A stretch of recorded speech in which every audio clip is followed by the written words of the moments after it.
नमस्कार मित्रों, आप सभी का स्वागत है हमारे परीक्षा दृष्टि चैनल में। मैं हूं आपका अभिषेक। आज अब हम लोग बात करेंगे क्षोभ मंडल की। नेक्स्ट क्लास है। प्रीवियस क्लास में आपने क्षोभ मंडल के बारे में जाना। आज क्षोभ मंडल में कौन कौन सी चीजें और जुड़ती हैं और कैसी प्रकृति होती है, इस पे भी हम लोग बात करेंगे।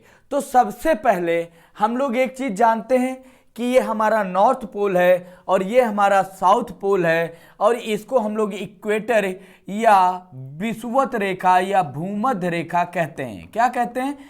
विषुवत रेखा या भूमध्य रेखा कहते हैं। अब यहीं पर प्रश्न आपका आता है कि आखिर जब हम क्षोभ मंडल के 3 किलोमीटर ऊपर जाने पर, क्षोभ मंडल के 3 किलोमीटर ऊपर जब जाते हैं तो फिक्शन लेयर या फिर घर्षण परत पाई जाती है। फिक्शन लेयर या घर्षण परत पाई जाती है। अर्थात इसका मतलब क्या हुआ? यदि हम कहें कि 3 किलोमीटर की ऊंचाई पर फ्रिक्शन लेयर या घर्षण परत पाई जा रही है, इसका मतलब है कि यहां पर क्या हो गया? यहां पर सबसे ज्यादा क्या हो जाएगा? सबसे ज्यादा घर्षण बल, सबसे ज्यादा घर्षण बल कार्य करता है। आपका क्या करता है? कार्य करता है। अपेक्षाकृत कार्य करता है। अपेक्षाकृत यदि 3 किलोमीटर ऊपर जाने पर, अर्थात जो ये 3 किलोमीटर की रेंज है, इस पर घर्षण बल अधिक लगता है। क्या लगता है? घर्षण बल अधिक। ठीक, अधिक। अब यहां पर जब हम बात करते हैं कि घर्षण बल अधिक लग रहा है, तो क्यों लग रहा है? सबसे पहली बात तो ये जान लीजिए। जब घर्षण बल अधिक लगने की बात करते हैं हम लोग, तो यहां पर घर्षण बल अधिक लगने का मुख्य कारण है कि इसी क्षेत्र पर आपके डस्ट या धूल कण, ठीक, प्लस गैसें, ठीक, प्लस जलवाष्प, ठीक, जलवाष्प अधिक मात्रा में क्या है? अधिक मात्रा में संघनित होता है। अधिक मात्रा में संघनित होता है। संघनित होता है। अब जब यहां पर अधिक मात्रा में संघनित होगा या यहां पर स्टोरेज होगा, तो जब भी यहां पर इस 3 किलोमीटर के रेंज में कोई भी प्लेन या कोई भी चीज चलेगी, तो उसमें क्या होगा? घर्षण बल अधिक लगेगा। घर्षण बल अधिक लगने से उसकी गति में क्या होती है? कमी होती है। अब इसको एक एग्जांपल से समझिए। जैसे चारकोल की रोड होती है, एक आरसीसी की रोड होती है, तो यदि हम बात करें तो घर्षण बल किस पर ज्यादा लगेगा? चारकोल पर या आरसीसी की रोड पर? तो निश्चित रूप से किस पे ज्यादा लगेगा? आरसीसी की रोड पर। क्यों? क्योंकि उसकी जो परत होगी वो कैसी होती है? खुरदरी होती है। और चारकोल की परत जैसी होती है, वो अपेक्षाकृत आरसीसी की रोड से ज्यादा चिकनी होती है, तो गाड़ी उसमें बहुत तेजी से चली जाती है। तो वहां पर क्या हो जाता है? उसमें घर्षण बल कम हो जाता है और आरसीसी में घर्षण बल ज्यादा हो जाता है। ठीक, इतनी चीज पता चल गई आप लोगों को कि यहां पर घर्षण बल ज्यादा लगेगा 3 किलोमीटर की ऊंचाई पर, और जब 3 किलोमीटर से ऊपर जैसे जैसे बढ़ते चले जाते हैं, घर्षण बल धीरे धीरे कम होता चला जाता है। इतनी चीज क्लियर है आप लोगों को? किसी को कोई सिंगल डाउट हो तो वो कमेंट सेक्शन पर कमेंट कर सकता है। चलिए नेक्स्ट पे हम लोग चलते हैं। यदि हम लोग उड़ान भरें, ठीक, जब उड़ते हैं किससे उड़ान भरेंगे?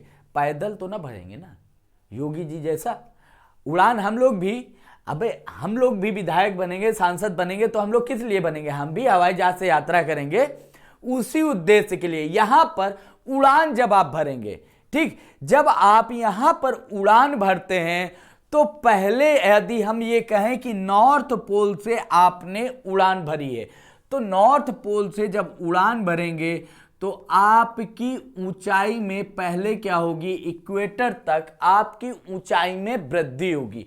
ठीक है, यदि आपने ध्रुव से उड़ान भरी है, किस ध्रुव से, उत्तरी ध्रुव से, तो यहां पर क्या होगा, ऊंचाई में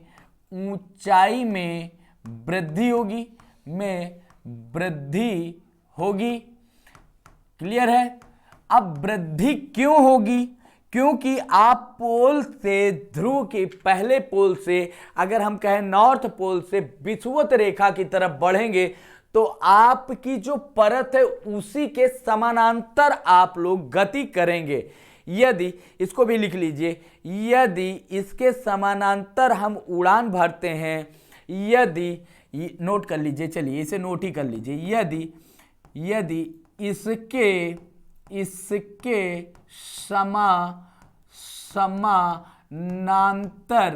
समानांतर आप उड़ान भरते हैं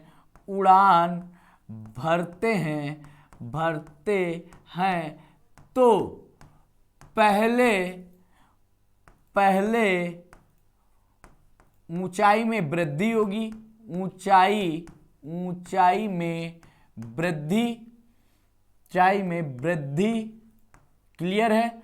यहां पर आपकी ऊंचाई में क्या हो रहा है, यहां पर जब आप इसके समानांतर उड़ रहे हैं, मतलब पोल से विषुवत रेखा के समानांतर जाने वाली गति है, तो ये पहले क्या होगा, आपकी ऊंचाई में वृद्धि होगी, और फिर दूसरी ही कंडीशन में क्या हो जाएगा, ऊंचाई में कमी आएगी। जैसे ही आप साउथ पोल की तरफ जाएंगे तो पहले वृद्धि हुई है और फिर क्या हो रहा है, ऊंचाई में कमी आ रही है। क्या हो रहा है, ऊंचाई में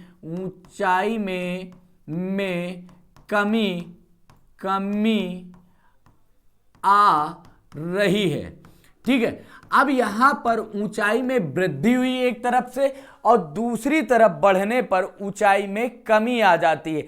अर्थात यदि देखें तो इसको यहां से यहां तक इक्वेटर पर जाने पर, भूमध्य रेखा पर जाने पर अधिक समय लगेगा।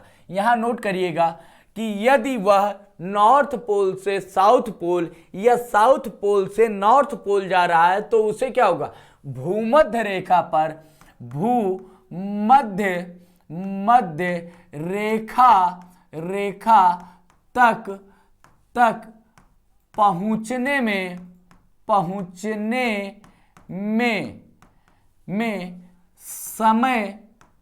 समय ज्यादा लगेगा।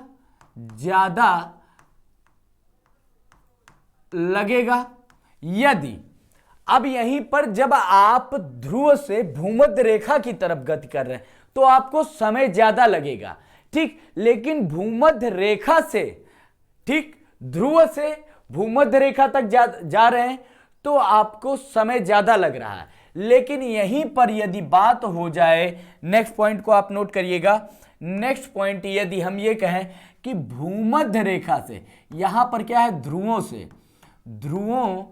से भूमध्य रेखा तक, ठीक। अब यहां है, नेक्स्ट पॉइंट है कि भूमध्य रेखा से ध्रुवों की तरफ जाने पर, कहां पर, अब भूमध्य रेखा से ध्रुव की तरफ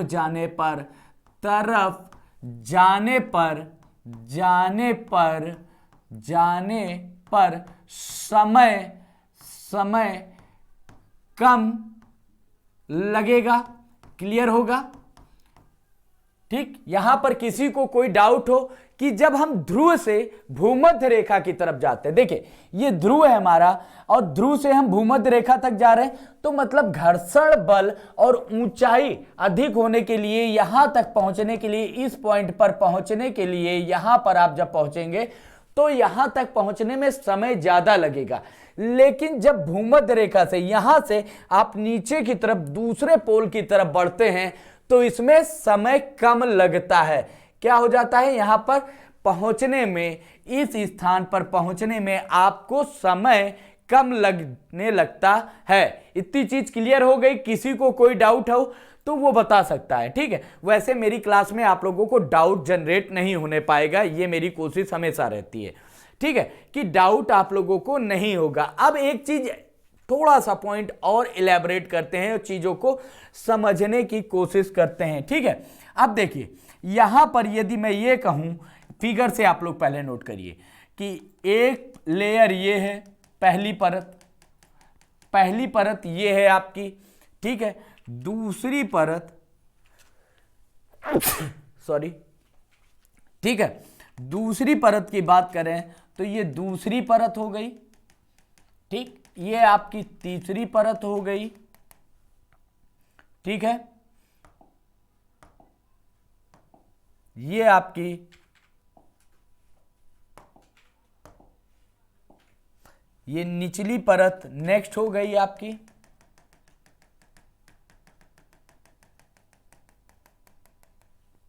ठीक है, यहीं पर तीसरी परत, नेक्स्ट परत लेते हैं, ठीक है, इतनी चीज क्लियर। अब चलिए देखिए, अब आपको ऊपर जाने पर क्या होता है, ऊपर जाने पर ताप में कमी आनी चाहिए, ठीक है, क्लियर है। ये क्या है, आपकी परतें हैं, ठीक, वायुमंडलीय परत डाल दीजिएगा, वायु मंडलीय परत, ठीक है। इस पे हम लोग बहुत लंबा डिस्कशन नहीं करेंगे, अभी आप लोगों को सामान्य पतन दर, अब इसमें आपको देखना क्या है, सामान्य पतन दर, ठीक, एक तो आपका सामान्य पतन दर हो जाएगा और दूसरा है तापीय प्रतिलोमता, दूसरा पॉइंट इसी में आ जाएगा, पापीय नहीं है, तापीय प्रतिलोमता,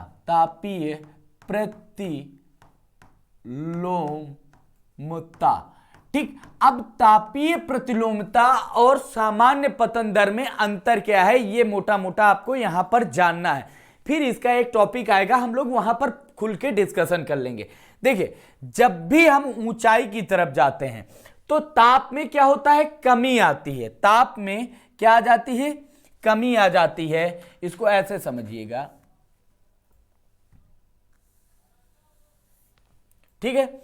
अब यहां पर भी थोड़ा छोटा बना लेते हैं जिससे आप लोगों को समझने में आसानी होगी, ठीक है। ये पढ़ते हैं तो ये क्लियर है।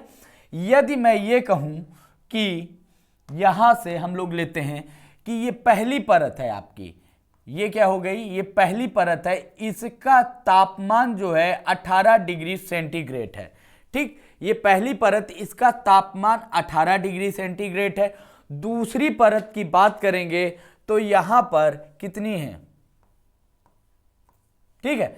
अब दूसरी परत की बात करेंगे तो ये 17 डिग्री सेंटीग्रेड हो जाएगा, तीसरी की बात करेंगे तो ये 16 डिग्री सेंटीग्रेड हो जाएगा, ये 15 डिग्री सेंटीग्रेड हो जाएगा, ये क्या हो जाएगा 14 डिग्री सेंटीग्रेड हो जाएगा, ये क्या हो जाएगा 13 डिग्री सेंटीग्रेड होगा, जैसे जैसे ऊंचाई में वृद्धि होगी, ठीक। अब ये याद रखिएगा परतों की, ऊपर जाने पर तापमान लगातार गिरता है, ठीक। तो नेक्स्ट पॉइंट यहां पर पहले मेंशन कर लीजिए, ऊपर जाने पर, ठीक, ये एक एरो बनाइए यहां पर, और एरो बनाने के बाद इसको एरो में लिख दीजिए, ऊपर जाने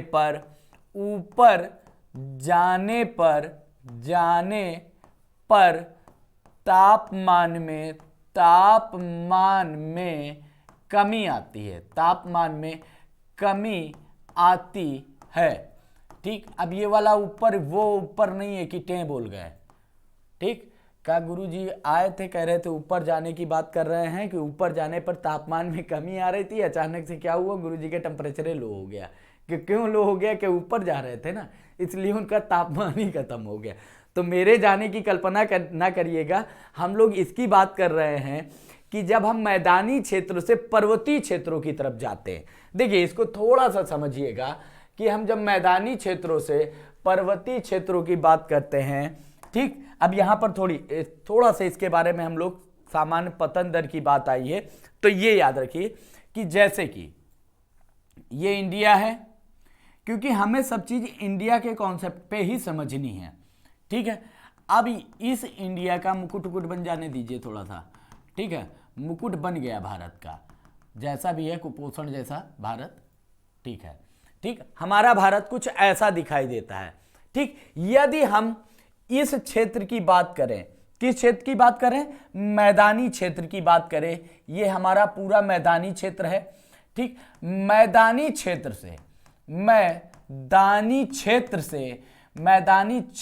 से जब हम ऊपर जाते हैं, कहां जा रहे हैं, मैदानी क्षेत्रों से जब हम ऊपर जा रहे हैं, किधर जा रहे हैं, ऊपर पर्वतीय क्षेत्रों की तरफ, पर्वतीय क्षेत्रों की तरफ। ठीक, पर्वतीय क्षेत्रों की तरफ बढ़ते हैं, पर्वतीय क्षेत्रों की तरफ जाते हैं। देखिए ये एग्जाम्पल ऐसे एग्जाम्पल है जिससे आप लोगों को, मुझे नहीं लगता है किसी को तकलीफ होगी। अब किसी का एक्सपीरियंस ही गंदा रहा हो तो फिर मैं नहीं कुछ कह सकता।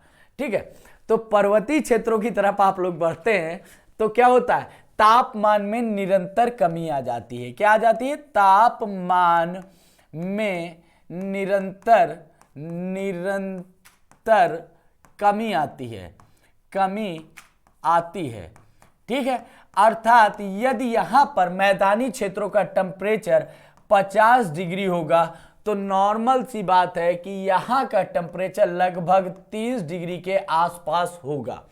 जैसे जैसे ऊंचाई में वृद्धि होगी वैसे वैसे तापमान में कमी आएगी। इसीलिए जो गर्मियों में शादी करते हैं वो लोग कहाँ जाते हैं, ऊटी जाते हैं या फिर नैनीताल जाएंगे या फिर शिमला जाएंगे या हरिद्वार के आसपास भी, आजकल हरिद्वार भी लोग जाने लगे। तो इन चीज़ों को भी ध्यान रखिएगा कि शादी वादी जब आप लोगों की नौकरी लग जाए ना तो शादी के लिए वहीं पर जाइएगा गर्मी में, क्योंकि गर्मी का क्षेत्र है अपने, गर्मी में बहुत ज़्यादा लगती है, एसी बहुत ज़्यादा चलाना पड़ता है। चलिए यहाँ पर आते हैं हम लोग टू द पॉइंट, अपने टॉपिक पे आते हैं। तो आप लोगों को समझ में आ गया आप लोगों को जाना कहाँ है और क्यों जाना है, क्योंकि यहाँ पर क्या होगा, लगभग 50 डिग्री टेम्परेचर होगा, लेकिन पर्वतीय क्षेत्रों में क्या होगा, लगभग 30 डिग्री होगा, और उसके और आगे जाएंगे तो लगभग 25 डिग्री सेंटीग्रेड दिन का ताप होगा। ये समझिए कि लगभग इतने डिग्री तापमान दिन में होगा और रात में 5 डिग्री और तापमान कम कर लीजिए, लगभग 20 डिग्री तापमान आपका हो जाएगा। तो यहां पर आपको चीजें समझनी है कि पर्वतीय क्षेत्रों में हम लोग गर्मी में क्यों जाते हैं। ठीक, एक ही कॉन्सेप्ट नहीं होता है, शादी के बाद ही नहीं, वैसे भी हम लोग जाते हैं। ठीक है, तो यहां पर क्यों होता है, क्योंकि यहां ठंडक होती है, नॉर्मल हम लोग घूमने के उद्देश्य से भी जाते हैं। तो इसको हम क्या कहते हैं, सामान्य पतन दर। क्या कहते हैं, सामान्य पतन दर कहते हैं। क्या कहेंगे इसे हम, सामान्य पतन दर कहेंगे। ठीक है, इतनी चीज क्लियर है कि इसे हम लोग सामान्य पतन दर कहेंगे, कि मतलब तापमान में निरंतर कमी आ रही है।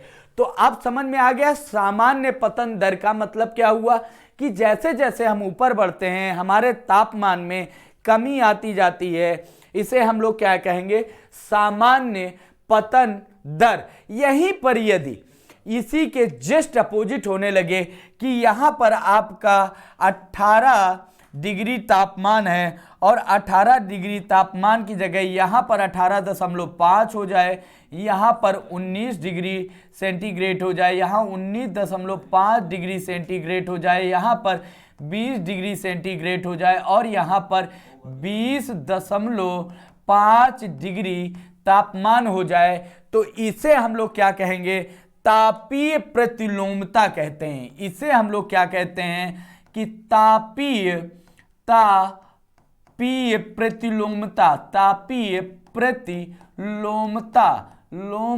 कहते हैं। क्या कहते हैं, तापीय प्रतिलोमता कहते हैं। प्रतिलोमता क्यों कहा गया, क्योंकि जैसे कि हम लोग सामान्यतः देखते हैं कि ऊपर जाने में तापमान में निरंतर कमी आनी चाहिए थी, और यहां पर क्या हो गया, प्रतिलोम हो गया, जस्ट अपोजिट हो गया। टेम्परेचर हमारा कैसा टेम्परेचर हो गया, उसके अगेंस्ट वर्क करने लगा, क्लाइमेट के अगेंस्ट वर्क कर रहा है। इस अगेंस्ट वर्क को ही हम लोग तापीय प्रतिलोमता कहते हैं। इतनी चीज क्लियर हो गई कि तापीय प्रतिलोमता किसे कहते हैं और सामान्य पतन दर किसे कहते हैं। ठीक है, इतनी चीज क्लियर है। ठीक, नेक्स्ट पॉइंट पे हम लोग बात करते हैं अपने। अब देखिए, बार बार वहां मत जाइएगा, पर्वतीय क्षेत्रों में बहुत मार भी खाता है आदमी बार बार जाने पर। ठीक है, चलिए इसमें देखते हैं। क्षोभ मंडल में सामान्य पतन दर पाया जाता है, जो कि यदि हम क्षोभ मंडल की बात करें कि क्षोभ मंडल में सामान्य पतन दर पाया जाता है, सामान्य पतन दर पाया जाता है। अब पाया जाता है तो कितनी ऊंचाई पर पाया जाएगा? सामान्य पतन दर की जब हम बात करते हैं तो 166 मीटर ऊंचाई पर जब आप जाते हैं, कितना? जब आप अपने क्षोभ मंडल में 166 मीटर ऊंचाई पर जाते हैं तो 1 डिग्री सेंटीग्रेड तापमान में, यहां पर क्या होगा? तापमान में कमी आ जाती है, तापमान में कमी आती है। ठीक है, अब ये चीजें जानने वाली बातें हैं कि 1 डिग्री सेंटीग्रेड तापमान में कमी आएगी। अर्थात यदि आप लोग कितना ऊपर जाएं, यदि आप लोग 1000 मीटर ऊपर जाएंगे, ये ऊपर मत जाइएगा कि पर्वतों में कहा, सर ने कहा था 1000 ऊपर जाएंगे तब आपका तापमान कम हो जाएगा, तो हमेशा के लिए आपका तापमान कम हो जाएगा। 1000 मीटर ऊपर जाने पर आपका तापमान, जो क्लाइमेट का तापमान है, वो कितना कम हो जाएगा? 6.5 डिग्री सेंटीग्रेड तापमान में कमी आ जाएगी। तापमान में क्या हो जाएगा? यहीं पर पॉइंट डाल दीजिएगा, कमी आ जाएगी। क्लियर है कि तापमान में कितनी ऊंचाई पर आप जाएंगे तो तापमान में कमी आ जाएगी। ठीक, तो जब 1500 मीटर ऊंचाई पर आप जाने पर क्या हो जाएगा? आपके तापमान में 6.5 डिग्री तापमान या ताप कम हो जाएगा। ठीक है, कितना? 6.5 डिग्री। अगर हम क्षोभ मंडल में सामान्य पतन दर देखें तो क्यों आखिर क्षोभ मंडल में सामान्य पतन दर होता है? प्रश्न आप लोग नोट करिएगा, क्षोभ मंडल में सामान्य पतन दर क्यों होता है? ठीक, प्रश्न है यहीं पर आपका। क्षोभ मंडल में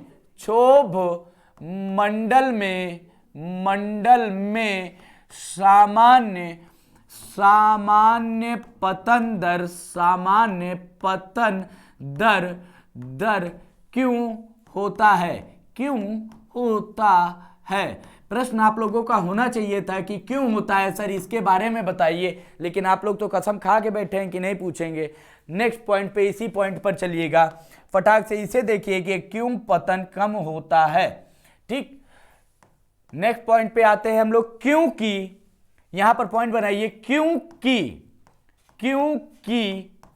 अब ये आप लोगों से प्रश्न पूछा गया है। ठीक, ये याद रखिएगा कि सामान्य पतन दर का जो मेंस में भी आप लोग राइट डाउन करते हैं उसमें भी पूछा जाता है कि टिप्पणी करिए। इसी पे आपके आगे लिख देगा, कम पतन दर क्यों होता है, टिप्पणी करिए। आप टिप्पणी करते रहिए, जब आउबे नहीं करेगा तो टिप्पणी क्या करेंगे?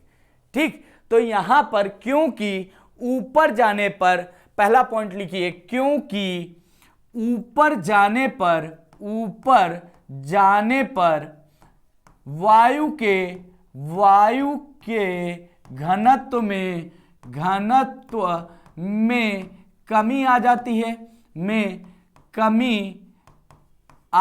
है, क्लियर है? घनत्व में कमी आ जाती है। जब ऊपर जाएंगे तो वायु के घनत्व में कमी आएगी। जब वायु के घनत्व में कमी आई है तो वायु दाब में भी कमी आएगी। क्या आएगी? वायु दाब, जो एयर प्रेशर होता है, एयर प्रेशर में भी कमी आ जाएगी। एयर प्रेशर में या वायु दाब में भी कमी आ जाएगी। नेक्स्ट पॉइंट पर यदि हम देखें तो डस्ट पार्टिकल्स होते हैं, जो धूल के कण होंगे, तो धूल के कणों में भी, डस्ट पार्टिकल्स में भी कमी आ जाएगी, कमी आ जाएगी। क्लियर है, कमी आ जाएगी।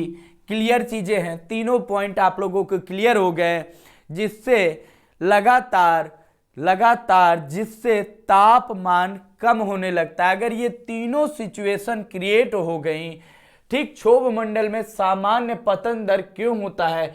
क्योंकि जैसे जैसे आप ऊपर जाते हैं, जैसे जैसे आप ऊपर बढ़ेंगे तो क्या होगा, वायु के घनत्व में कमी आएगी।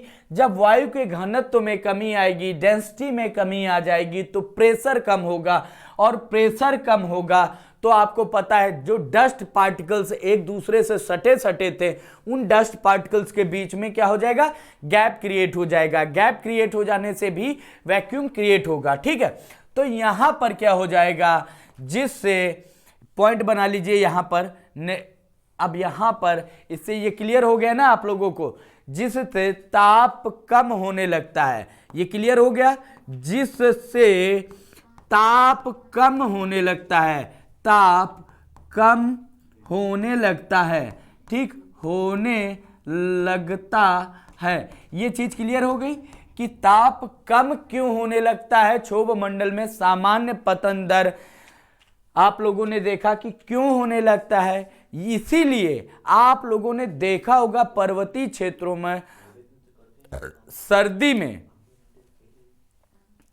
पर्वतीय क्षेत्रों में क्या होता है, गर्मी कम लगती है। आप लोग सर्दी में नहीं जाते हो, किस में जाते हो, गर्मी में जाते हो। देखिए अब यहीं पर आपको एक पॉइंट और याद रखना है कि पर्वतीय क्षेत्रों में, पर्वतीय क्षेत्र की बात करते हैं, जब आप मैदानों से पर्वतीय क्षेत्रों में दोनों टाइम पे जाते हैं, लुत्फ बड़ा उठाते हैं आप लोग। ठीक, चाहे गर्मी हो चाहे ठंडी, पूरा मजा वहीं लेना है आप लोगों को। पर्वतीय गंदा करके रखोगे उत्तराखंड को, है, इसीलिए उत्तराखंड में खूब ग्लेशियर गिरते हैं, बेचारे मरे जा रहे हैं, तुम लोगों के चक्कर में ही मरे जा रहे हैं। अभी ग्लेशियर फॉल हुआ ना, ठीक, उसके पहले वहां पर झील टूट गई थी। क्यों टूटी? आप ही सब लोगों को चक्कर है, वहां जाके गंद मचा दे रहे हो। ठीक, कुछ भी नहीं सोचना है। देखिए पर्वतीय क्षेत्रों में क्या होता है कि गर्मी के टाइम में क्या रहेगा, गर्मी के समय में भी ठंड होती है। ठीक, ठंड होती है। ये तो एक चीज अच्छा रहा कि मैदानी क्षेत्रों से आप पलायन क्यों करते हैं। और ठंडी में जो होती है, ठंड में पर्वतीय क्षेत्रों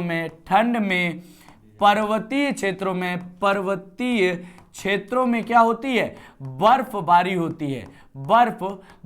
होती है। ठीक, तो दोनों का लुत्फ हमें लेना ही लेना है, कसम है हमें। ठीक है, तो यहां पर आप लोगों को एक चीज हो गया कि गर्मी में जब हम ऊपर जाते हैं तो क्या होता है, तापमान ठंडा होगा। अर्थात जैसे ही हम लोग 166 मीटर की ऊंचाई पर जाएंगे तो 1 डिग्री सेंटीग्रेड तापमान में कमी आ जाती है। तापमान में क्या हो जाता है, तापमान में कमी आ जाती है। जब तापमान में कमी आ जाती है तो नॉर्मल सी बात है आप लोगों को ठंडा महसूस होगा। ठीक, और यहां पर जब ठंडी में जाएंगे तब और ठंडा महसूस होगा। एकदम पूरा लुत्फ लीजिए इसका, बर्फबारी का। ठीक, क्लियर हुआ कि क्षोभ मंडल की ऊपरी सीमा और निचली सीमा का दोनों का गेम क्या होता है पर्वतीय क्षेत्रों में। ठीक, यदि और दूसरी चीज एक याद रखिएगा कि ठंडी में यहां ठंड बहुत लगती है, क्योंकि क्या हो रहा, बर्फबारी हो रही है। गर्मी में भी यहां पर ठंड लगती है, क्योंकि तापमान में जैसे जैसे ऊंचाई में आप बढ़ते जाएंगे वैसे वैसे यहां पर तापमान कम होता जाता है। ठीक, मूलतः यहां की अगर हम बात करते हैं तो ये क्या होता है, सामान्य पतन दर पर कार्य करता है। पूरा का पूरा जो प्रोसेसिंग है पर्वतीय क्षेत्र का, ये किस पर कार्य करता है, सामान्य पतन दर पर काम करता है। ताप में कमी का कारण क्या है, अब ये आप लोग बताइए, ताप में कमी का कारण क्या है, फटाक से बताइए।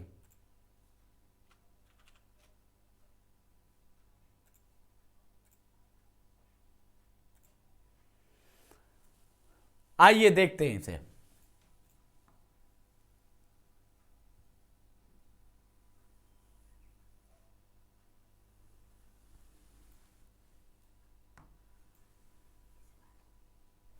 ठीक है, ये आपका नॉर्थ पोल हो जाएगा, ये आपका साउथ पोल हो जाएगा और ये आपकी इक्वेटर हो जाएगी। ठीक है, अब आपको पता होना चाहिए यदि हम तापमान की बात करें तो सबसे ज्यादा कम तापमान कहां पर होगा। ठीक है, सबसे कम तापमान कहां पर होगा। अगर हम पोल की बात करते हैं तो पोल का तापमान -45 डिग्री सेंटीग्रेड होगा।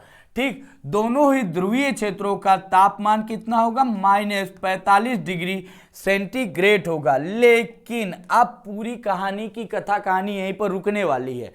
ठीक, पंडित जी का हवन होगा अब। ठीक, हवन होने पे बड़ा बुरा होता है, आंखें एकदम धुंध धुंध हो जाती है। अब लीजिए यहां पर, अब इक्वेटर की जब हम बात करते हैं, देखिए क्या हो गया, आपके ध्रुव का तापमान लगभग दोनों ध्रुवों का सामान्य है -45 डिग्री। लेकिन जब इक्वेटर की बात करते हैं तो इक्वेटर क्या होता है, सबसे ज्यादा जो आपका दोनों ही क्षेत्रों में जहां पर भूमध्य रेखा क्षोभ मंडल पर सबसे ऊपर उठी हुई होती है, उसका मिड पॉइंट जो होता है, उसका मुख्य बिंदु जो होता है, वो क्या होता है, वहां पर तापमान सबसे कम होता है। इसको हम लोग कहते हैं शीत बिंदु कहते हैं। क्या कहते हैं, शीत बिंदु कहते हैं, शीत बिंदु कहते हैं, शीत बिंदु कहते हैं। ठीक है, इसको पॉइंट कर लीजिएगा, बहुत इंपॉर्टेंट है कि भूमध्य रेखा पर क्षोभ मंडल की ऊपरी सीमा पर विषुवत रेखा ही सबसे कम तापमान होता है। यहां लिख लीजिएगा कि क्षोभ मंडल की, पॉइंट नोट करके लिखिए, क्षोभ मंडल की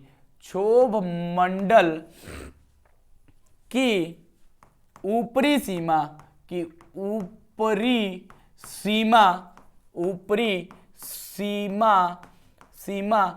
का ताप, ठीक, ऊपरी सीमा का ताप क्षोभ मंडल की ऊपरी सीमा पर होना चाहिए ना, विषुवत रेखा की हम लोग बात कर रहे हैं, ऊपरी सीमा पर। अब बात किसकी हम लोग कर रहे हैं, इक्वेटर की बात कर रहे हैं। विषुवत रेखा या भूमध्य रेखा पर, भूमध्य रेखा की बात कर रहे हैं तो सीमा पर विषुवत रेखा पर तापमान क्या हो जाएगा, विषुवत रेखा पर ही सबसे कम तापमान पाया जाता है, सबसे कम तापमान पाया जाता है। ठीक, पाया जाता है। ठीक है, अब यहां पर आप लोगों का क्वेश्चन होना चाहिए, क्यों ये सबसे कम पाया जाता है, परंतु ध्रुवों की तरफ बढ़ने पर तापमान क्या होने लगता है। जैसे ही यहां पर आपका तापमान क्या है, -80 डिग्री सेंटीग्रेड है, लेकिन जैसे ही आप ध्रुवों की तरफ बढ़ेंगे, यहां से यदि हम उत्तरी ध्रुव की तरफ बढ़ें और यहां से यदि हम दक्षिणी ध्रुव की तरफ बढ़ते हैं तो तापमान में क्या हो जाता है, दोनों ही सिचुएशन में आप देखेंगे तापमान में वृद्धि होती है, तापमान में वृद्धि होने लगती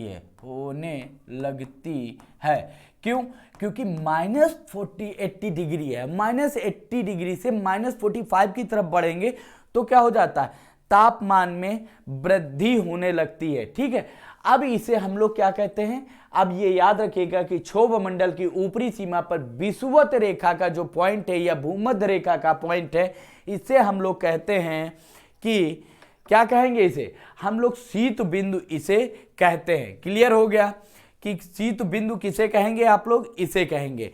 ठीक, अब हम लोगों ने अभी बात की थी, यदि कोई प्लेन भूमध्य रेखा से यदि कोई प्लेन कहां से जा रहा है, यदि कोई प्लेन ध्रुव से, एक ध्रुव से, मानते हैं ये नॉर्थ पोल है, ये साउथ पोल है, ठीक, यहीं पर ये बात हो रही है कि कोई हवाई जहाज एक जगह से दूसरी जगह पर जा रहा है, मतलब माने कि वो नॉर्थ पोल से साउथ पोल की तरफ उसे जाना है। तो नॉर्थ पोल से साउथ पोल जाने पर सबसे पहले क्या हो जाएगा, उसकी इक्वेटर की तरफ जब बढ़ेगा ऊंचाई में उसकी वृद्धि होगी। और जो इक्वेटर से, ये देखिए इक्वेटर की तरफ जब आप जा रहे हैं, नॉर्थ पोल से इक्वेटर की तरफ जाएंगे ना, इक्वेटर के बाद ही तो आप साउथ पोल पर जाएंगे। अचानक से तो साउथ पोल का कोई शॉर्ट रास्ता तो है नहीं कि हम लोग गली कूचे निकल के बढ़े, मिल मिला के आ गए, कोनो दिक्कत नहीं हुई, ठीक। तो ऐसा यहाँ पर शॉर्ट रास्ता नहीं है, यहाँ पर आपको इक्वेटर से ही जाना है, शॉर्टकट नहीं है, रोड रोड नहीं जाएंगे हम, गली गली से जाएंगे। मुलाकात तो आज करनी है, मतलब आज करनी है, आज प्रॉमिस डे है तो प्रॉमिस करके आएंगे, चाहे हमारी कटाई हो जाए अच्छे से, है ना। आप लोग इस लेवल पे भी बात कर लेते हो, कोई दिक्कत नहीं, लेकिन जो पृथ्वी है इस लेवल से नहीं चलती है कि शॉर्टकट आप मार दे कि नहीं यहाँ से बढ़िया सीधे सीधे ये धीरे धीरे यहाँ से निकल जाए, यहाँ से निकल नहीं सकते। क्यों? क्योंकि एक पूरा का पूरा ये खुला हुआ है और हमारी पृथ्वी कैसी है, गोल है। तो यहाँ से अगर कोई प्लेन चलेगा तो वो पूरा यहीं से तो होते हुए निकलेगा, ऐसे ही निकलेगा ना, पहले इक्वेटर तक पहुंचेगा, फिर इक्वेटर से पोल की तरफ आएगा। तो यहाँ पर कॉमन सी बात है कि जब भी प्लेन उड़ता है तो यहाँ पर पहुंचेगा तो वो ऊंचाई मैक्सिमम तय कर चुका है, और जब नीचे की तरफ बढ़ता है तो ऊंचाई उसकी धीरे धीरे घटने लगती है, मतलब यहाँ पर टाइम ज़्यादा लेगा, और जब नीचे उतरेगा तो क्या हो जाएगा, टाइम कम लेता है, ठीक है। तो ये प्रश्न आप लोगों से पूछा गया था यूपीएससी 2018 में, उठा के क्वेश्चन देखिएगा। और अच्छे महारथी जो हुआ करते थे, इवन मेरी क्लास के भी बच्चे, जब मैं इस तरह से ओपन करके पढ़ा रहा था तब उन बच्चों ने भी कहा था सर इसमें टाइम मत वेस्ट करिए, इसमें हम लोगों को क्लियर है। और जो बच्चे, करीब 30 बच्चे बैठे थे उस दिन क्लास में, वही 30 बच्चे इस क्वेश्चन को सही करके आए थे, बाकी इसमें कंफ्यूजन था सबको, ठीक, कैसे ऊपर होगा कैसे नीचे होगा। तो ये चीजें आप लोगों को क्लियर रखना है, ठीक है। अब यहां पर यदि आप लोगों से प्रश्न पूछा जाए, यदि यहीं पर एक प्रश्न आप लोग करिए, प्रश्न पूछा जाए कि निम्न में से कौन सा कथन सत्य है, क्या है, निम्न में से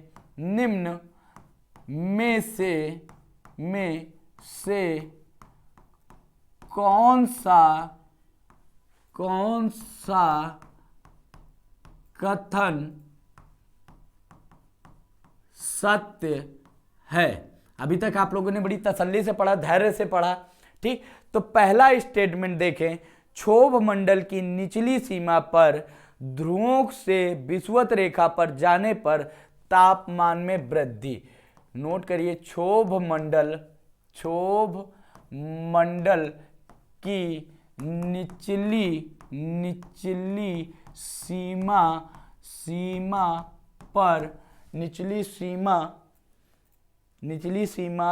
में ध्रुवों से विषुवत रेखा की निचली सीमा में ध्रुवों से विषुवत रेखा की ओर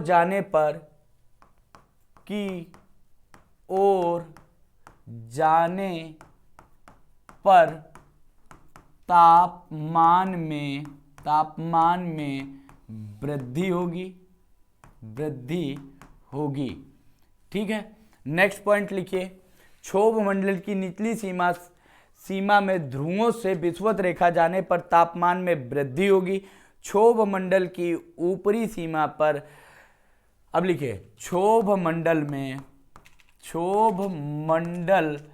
की ऊपरी सीमा में ध्रुवों से विषुवत रेखा की ओर जाने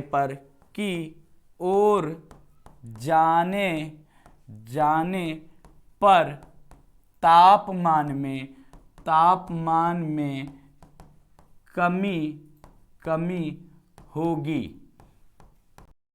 ठीक, कमी होगी। अब यहां पर या तीसरा पॉइंट लिखिए, दोनों सही हैं। चौथा लिख लीजिए, दोनों गलत हैं। फटाक से इसका आंसर दे दीजिए, दोनों गलत हैं। बताइए, ऊपरी सीमा और निचली सीमा विषुवत रेखा से तापमान में निरंतर कमी आ रही है, तापमान में कमी होगी, या ऊपरी सीमा पर जाने पर, फटाक से इसका आंसर दीजिए। देखिए बात क्या कह रहा है, निचली सीमा से ध्रुवों की ओर, क्षोभ मंडल की निचली सीमा से ध्रुवों की ओर जाने पर तापमान में वृद्धि होगी। ठीक, क्षोभ मंडल की निचली सीमा, अगर निचली सीमा की बात कर रहे हैं, ऊपर जाने पर तापमान में वृद्धि होगी। ठीक, क्षोभ मंडल की निचली सीमा से ध्रुवों की तरफ जाने पर तापमान में वृद्धि होगी, निश्चित रूप से होगी, क्योंकि जब यहां पर आप बैठे हुए इधर से बढ़ेंगे विषुवत रेखा की तरफ तो तापमान में वृद्धि होगी। ऊपरी सीमा से ध्रुवों की तरफ जाने पर तापमान में कमी आएगी। जब यहां से आप विषुवत रेखा की तरफ जाएंगे तो तापमान में क्या आती जाती है, निरंतर कमी आती जाती है। तो दोनों ही स्टेटमेंट आप लोगों के सही हो गए। ठीक है, क्लियर है। चलिए, तो अब मिलते हैं आप लोगों से कल की क्लास में। ठीक, तो वहां पर हम लोग बात करेंगे इससे संबंधित। ठीक, चलिए, थैंक यू।